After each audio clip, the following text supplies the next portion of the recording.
It's, yeah. So, okay. Hello, everybody. It's Coach Corey, founder of TNAA, the New Agent Academy. And this is our podcast where we will be interviewing real estate agents just like you and myself. And we're going to be talking about the real estate industry, our journeys. And today we have Tiffany Woods. She's a realtor and she has some background in mortgage lending. So she's going to give us some insight into that. So, hey, Tiffany. Hi, Corey. Hi, I'm so glad that you took the time to meet with me today and share your insights. Absolutely. I'm so excited. I can't wait. All right. Well, let's hop into it. So the first question is kind of like an icebreaker. Why did you get into real estate? Oh, okay. So I had the most unrealistic expectation of becoming a licensed agent. So I've been in the mortgage industry since 2002. And I ended up going to work for First Mortgage Company in 2012. And just working there, I started off as a closer and just actually was in post-closing, then moved over to closing. And then I just really loved it. And so then we ended up growing and moving to a different building. And so I was able to be with all the loan officers and got to meet them. And I don't know, it was just like, I know all these people, they're going to send me all of their business. So my unrealistic expectation was, because I know these loan officers, I'm going to get my license and become rich. And that was definitely not the case. So that is not what happened. But I did get licensed because I felt that there was a need for our community to be able to understand the value of homeownership. And I felt like people never explained to us, financial responsibility and the generational wealth that home buying brings. And so that was really why I chose to really, truly be a real agent. I love that. Yes, I feel like I'm coming across a lot more agents who see that need of understanding that generational wealth that you can pass down to your family and home ownership and the value in that. I even have family members myself who don't understand the value in home ownership, and they swear by renting and and they just don't understand. And I don't think we're taught that. We're not taught that in school. We're not really taught that, at home. So I think it is our responsibility, right? When we get the knowledge, and then we get those resources that we can give to our community and teach it to other people. So exactly. I really appreciate you for that. Yeah, exactly. And I just love it. I think that if we were able to teach this in schools or teach, young people the value of what, credit brings and what finances bring and why it's important, I think that, we would be able to be in a better place as far as teaching people that, hey, you know what? Home ownership is amazing. Renting is great too. There's always a downfall of owning a home, but the benefits outweigh everything else. Yeah. And do you think where do people go? Like, if they want to buy a house, where do they go? Can they go to like their bank mortgage company? Where can they go to get information like that? Well, definitely start off with their, a bank. I would definitely say a bank, credit union, your local mortgage companies. There we go. Let's plug that in. I definitely feel like, and that's the first step. I feel like a lot of people don't realize that is the first step. Getting pre-approved, knowing what you can and cannot afford is important. Yeah. So that is definitely, and that's the good thing why we as agents, we have our preferred lenders that we will use and that we like and that we know that will get the job done. Yes, absolutely. So that I know we are talking about the real estate side, but I kind of wanted to go into the mortgage background a little more. And what role does the lender play in a transaction? As far as the role, that's where our clients are going to go first to get their pre-approval. Because there's no reason why we're walking into a house that is $1 million and we only have a $200,000 budget. So let's be realistic. Let's get pre-approved. Let's see what we can and cannot afford. So it starts there. Go to their loan officer, fill in their application, get the approval. Once they get that, done, then obviously they come to us. We go and we find this amazing dream home for them. But it's submitting over, just making sure they submit their documents, 2 years tax returns, 2 months worth of pay stubs, their 2 years worth of income history. Definitely, I hope I said the bank statements. Also make sure you have your bank statement so Yeah. where your cash to close, your closing costs are going to come from. So what would you say the best thing a realtor could do to introduce them to that? Should we try to explain all that to them, or should we just say, hey, this is a lender, she's someone that I trust that can help you with the financing part and getting your documents in order and understanding your budget? That part. So definitely letting them know, this is who I trust, and this is who I would like to refer, because they can choose whoever, but obviously we're going to give them the people that we trust the most. And by us also knowing as agents with our packet that we provide to our clients, just to say, hey, once we get approved, these are the things, or once you get pre-approved, these are the items that they are going to need.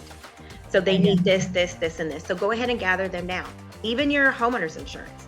Hey, that's something that they're going to need to get a quote on. So let's go ahead and start that process now, so that does not delay us. Okay. And also explaining to our clients as well, once you're in the home buying process, please do not go and get a credit card or buy a car. Let's not do anything that's going to utilize your credit within that time frame. Right. Don't go get new furniture, new fridge, new washer and dryer on your credit card. Not yet. Not yet. Let's do that like after we close. Once we sign on that dotted line, then you can do whatever you want to do. Absolutely. Yes. That's definitely something that I share with my buyers. We have to do this step first. Do not go purchase anything. Right. Not time yet. We're excited, but just hold off for a little bit. Right. Yes. Right. Okay. So moving on into the next question. So what are some current short-term goals that you have for your real estate business? For one, I am so excited that now I am with EXP as their marketing agent coordinator. I'm so excited. I'm glad I'm able to finally announce it. So with that, it's just being able to become a marketing genius. That is what I want. I want to be able to know every single thing about how to market not only our agents, but myself, and to market EXP. Okay. So I think there's a huge need for that. First of all, I mean, I need that too. How to properly market yourself. I know, like I train on KV4 CRM, and that helps with a lot of marketing. But I think even outside of that, we still have more marketing, and I think we all are, into Canva and all of that. So is that kind of what you're speaking about with marketing, or is there more to it than just that? Building our referral base partners, our insurance agents, our lenders, our title companies. That is such a vital part of this as well. Just being able to build those relationships, and not only just with them, but also with other agents, other brokerages. Let's get to know them. Let's build a relationship so we all know that we're all here for each other. And so that is something that I really want to do. Right, I know. And I think that that's something that's really crucial to know, is that even though they may not be with our brokerage, we are still a team in the transaction, right? Yes. We all are working toward the same goal, and that is to accomplish homeownership or accomplish selling the house. Both are in one. And so we have to work together with the title company, with the lender, with the appraiser, and with the other agent. We're all in this together, working toward the same goal. Definitely. And building those relationships, that is so vitally important. I love mix and mingles. I'm a mix and mingle person, so I love to be able to bring people together. Hey, what do you do? What do you do? Let's all network together so we can be able to get to the common goal. Yes. Oh, I love that you brought that out. Yes. Okay. So for most real estate agents, they quit between 1 to 3 years of getting their license. I know you've got a more rich background into the real estate industry with mortgage, but do you see yourself continuing as a real estate agent even 5 years from now? Absolutely. It is hard. Now, the first few years, yes, because all those, the dues, the cost, just trying to get your foot in the door, trying to find the right brokerage to be with, all of that stuff is discouraging. especially when you're not getting any clients. And my unrealistic expectation, because I knew everybody, oh, I'm going to make all this money. Um, a lot of our agents, they go into it with that mindset. Yeah. Oh, I know I did. become Yes. licensed and we're going to be rich. Well, that's not how it really works. Like, baby steps. Right. But I definitely see myself within the next 5 years, definitely being licensed for sure. Oh, that's great. Yes. Okay. Definitely. Yes. So you're going to stay in the real estate industry. So what are some support systems that you have in place that help you to continue growing in the real estate industry? Or do you have any? Well, I did not. Well, I don't feel like I had it in the past. Because a lot of times, we have our friends and family. They're like, oh, but my mom and them over here on this title or this real estate agent or agency, and then this one and that one. So we kind of navigate to the place that where our family members and friends have told us to go. And so Right. I think that by doing research, being able to figure out what brokerages are good and which ones are going to be more supportive, especially for new agents, because that's so important. Yeah. I feel like the support system that I had before, I really didn't have one. I have a mentor, someone who I've been with since the beginning, just I can pick up the phone and call. But as far as like a true support system, I really didn't have that. But the one thing that I do love about EXP is they are full of support. I have talked to so many people within the EXP that have offered their hand of assistance, and I can't find that anywhere. So it's great.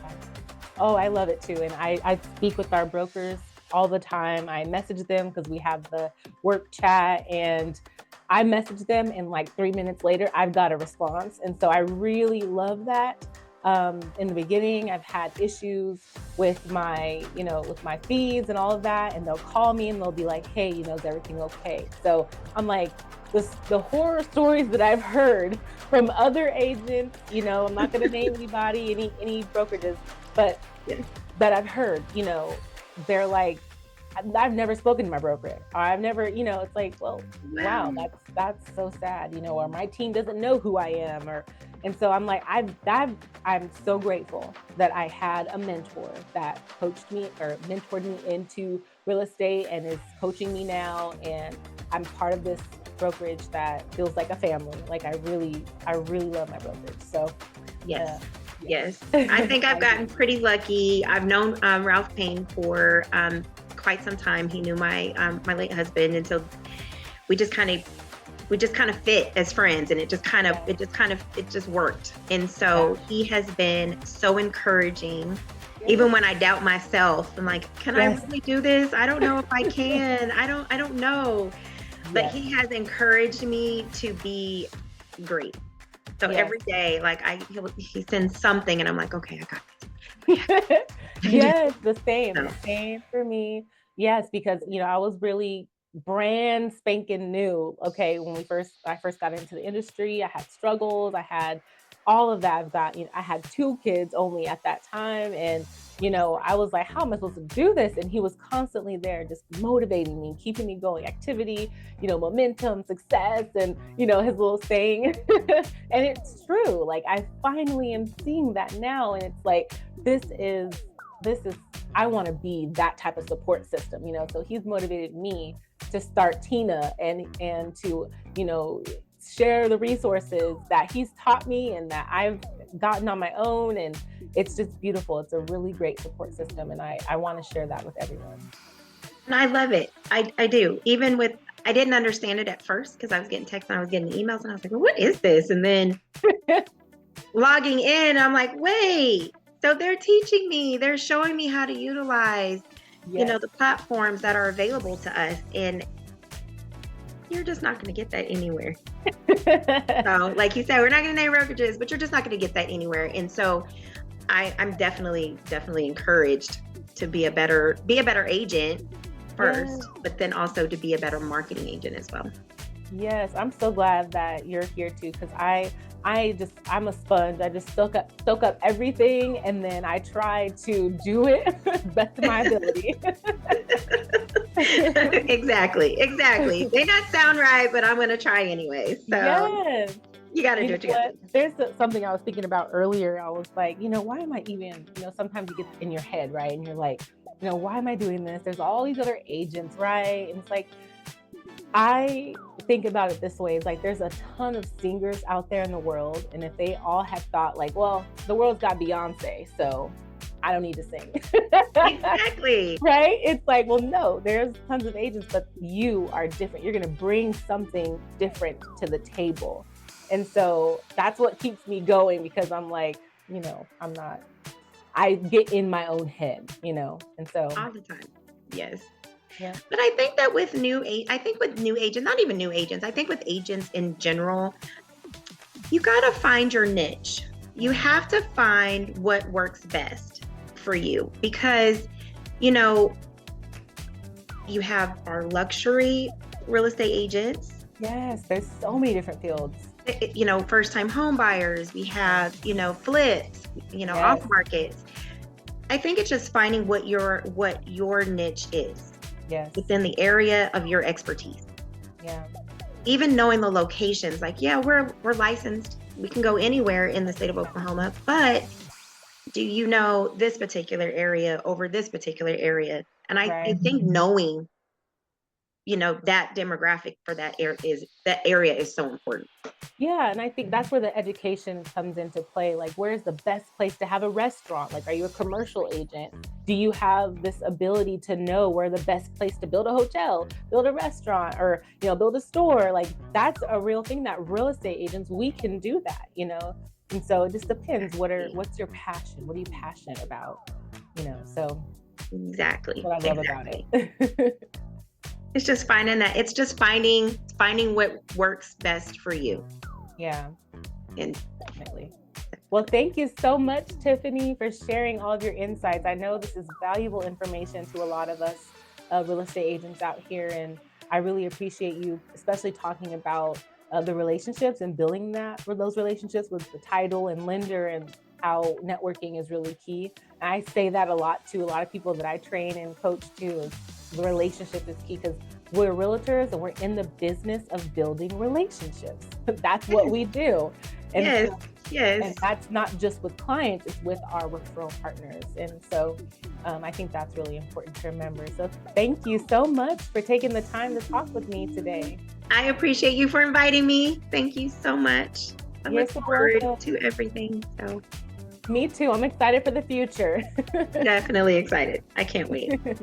So. Alrighty. Well, thank you everyone for watching. This is Tina, the New Agent Academy podcast, and I'm Coach Corey, the founder, realtor just like you. Awesome. Have a great weekend.